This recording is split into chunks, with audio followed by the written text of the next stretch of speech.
গলায় দড়ি দিবে, গাছতলায় দড়ি নিয়ে ঘুরছে। একজন ঢুলি এসে বলছিল যে তুমি মেয়ে ছেলে এই দুপুরবেলা মানে দড়ি নিয়ে গাছতলায় ঘুরে বেড়াচ্ছ, কী ব্যাপার?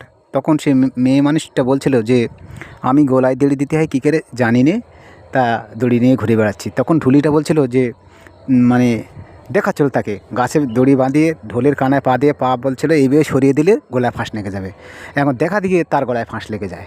তার গলায় ফাঁস যখন লেগে যায় তখন মেয়ে ছেলেটা ছুটে পালায়। এই গল্প থেকে মানে দুটো শিক্ষা পাওয়া যায়, যে একটা হলো যে জীবনে বাঁচার ইচ্ছা সবার আছে, মরতে সহজে চায় না।